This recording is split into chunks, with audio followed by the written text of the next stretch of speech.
Foi presidente da Câmara Municipal de Penafiel, é escritor, é advogado e é uma das figuras mais ligadas à promoção da cultura da região do Tâmega e Sousa. Em fevereiro de 2025 foi nomeado secretário-geral da Cultura, cargo que exerceu por pouco tempo devido à dissolução do Parlamento. Alberto Santos regressa agora ao Parlamento com novas responsabilidades. Muito obrigada por ter aceito o nosso convite. Foi eleito em 7º lugar como deputado pela AD. Este é um voto de confiança? Sim, antes de mais, um agradecimento aqui ao Novum e à audiência desta vasta região. De facto, a minha base territorial é esta, Penafiel, mas é também toda aqui a região do Tâmega e Sousa e também do Distrito do Porto, que me elegeu nestas eleições que decorreram recentemente.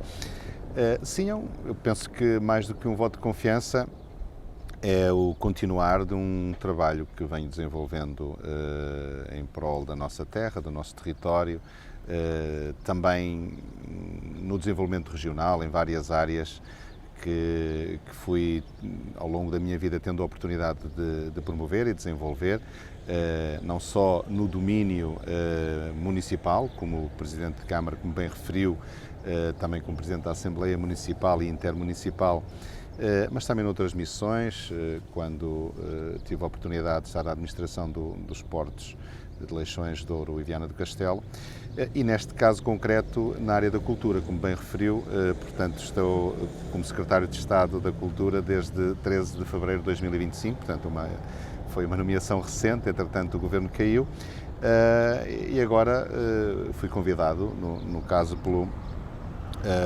pelos responsáveis do nosso partido, para assumir esta função de ser indicado em 7º lugar na lista do Porto pela AD. E, portanto, a partir de agora, vamos ver como é que vai ficar composta não só a Assembleia da República, mas também as funções governativas, a escolha dos elementos governativos, e depois cá estaremos para corresponder àquilo que for não só o voto popular, mas também aquilo que forem os desígnios que o partido entender para o futuro.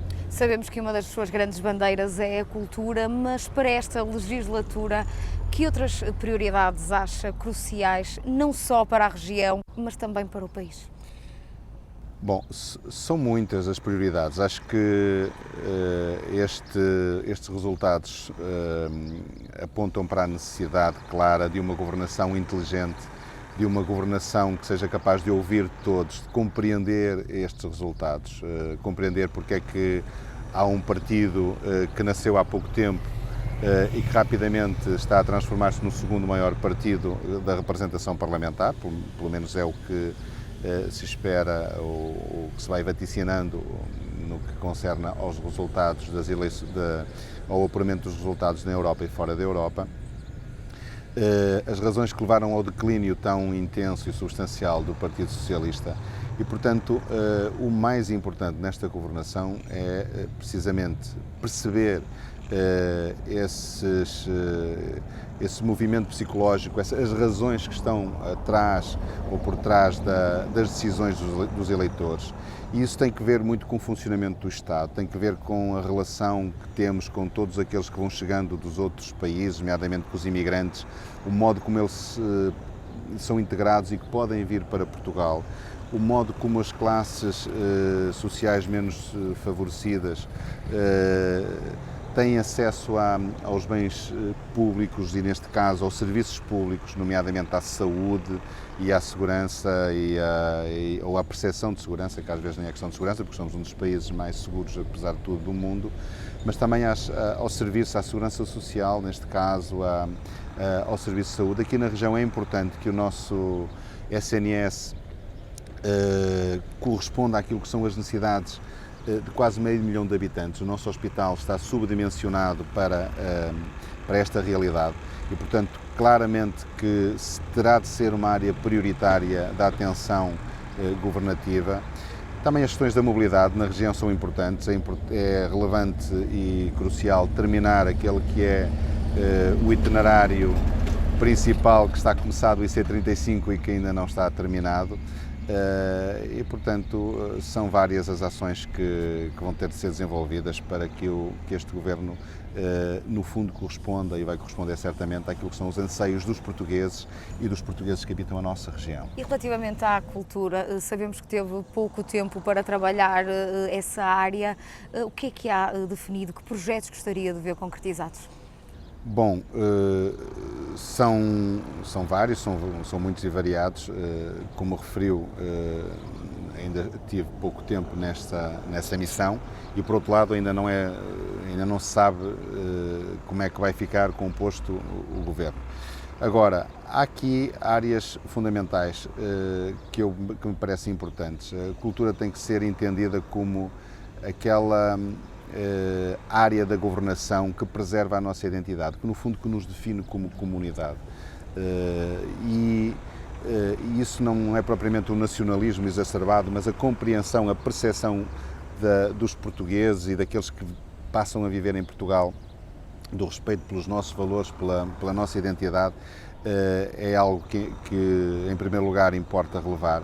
E isso faça através das manifestações culturais, sejam elas as mais eruditas, as mais populares, as mais nas artes performativas, no livro, no cinema, etc.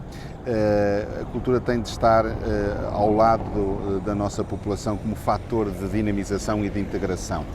E, portanto, uma das questões que me parece importantes é ter a ação governativa na área da cultura distribuída equitativamente por todo o território, não ficar apenas nos centros urbanos. O Estado tem de estar presente também nos territórios mais distantes das capitais, da capital e das outras capitais, e tem de permitir àqueles que são os nossos interventores principais, àqueles que são os profissionais da cultura e os amadores da cultura, ter de facto acesso a esses bens culturais, à fruição dos bens culturais, mas também à possibilidade de os dinamizar. E, portanto, esta ideia que o Governo tem e que colocou no seu programa eleitoral de aumentar 50% do investimento na cultura no espaço da legislatura, eu acho que é uma ambição que todos temos que concretizar. Até à sua ida para Lisboa foi sempre um político de proximidade nos diferentes cargos que ocupou. Acredita que mesmo estando na capital se consegue ser um político de proximidade? Não acredito, eu tenho a certeza. A minha missão durante estes 3 meses foi precisamente estar em proximidade. É óbvio que agora a proximidade é uma proximidade mais alargada, já não é necessariamente apenas num território definido, mas em todo o país, e aquilo que procurei fazer e que procurarei continuar a fazer, se assim me for permitido, é continuar a estar presente, ou seja, muitas das minhas intervenções, ações, reuniões de trabalho não são feitas no meu gabinete, são feitas precisamente nos territórios, junto das instituições ou das associações, das autarquias que estão espalhadas pelo território e, portanto, desde o Algarve até ao Minho, desde Trás-os-Montes até ao Alentejo, enfim, todo o território, no fundo, é eu acho que deve ser a nossa sala de trabalho, é isso que eu quero continuar a fazer. No fundo, servir por uma causa pública, é isso que o move? Sim, se não fosse por isso, não valia a pena estar nesta missão. Acho que, para mim, o mais importante para um político e para alguém que quer estar a servir a causa pública é nunca estar dependente da causa pública, ou seja, ser uma pessoa livre, que tem vida própria, que tem profissão própria, que não depende necessariamente de um cargo político. Mas quando é convocado, quando é chamado, tem de dar tudo de si, nomeadamente aquilo que é a sua experiência como cidadão, a sua experiência na vida privada, para poder, no fundo, levar esse trabalho, essa experiência à governação ou à decisão parlamentar. Eu acho que é assim que tem que ser e é assim que eu procuro fazer também comigo próprio e na minha vida. Do ponto de vista pessoal, a política já lhe retirou alguma coisa que acha que não consegue recuperar ou, pelo contrário, a política tem-lhe dado cada vez mais?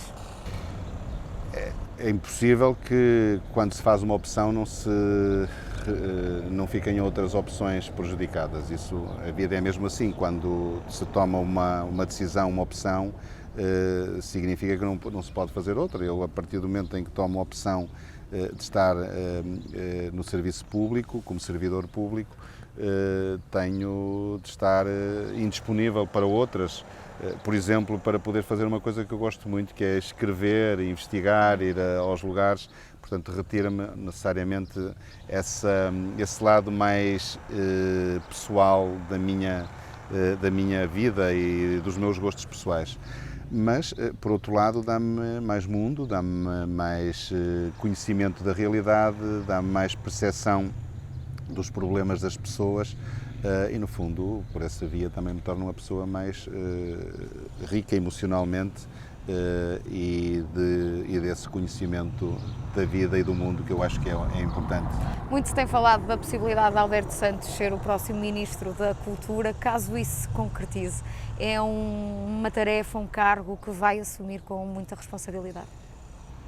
Não sei se tem falado muito ou pouco, não é para mim neste momento uma prioridade, nem depende de mim, ou melhor, também depende de mim, porque tem que haver uma aceitação, mas não depende de mim, depende do Primeiro-Ministro, aquele é que vai fazer a sua equipa, vai fazer a sua escolha, e quem está na vida pública tem de estar disponível para aceitar com humildade aquilo que é, no fundo, a missão que lhe pode caber.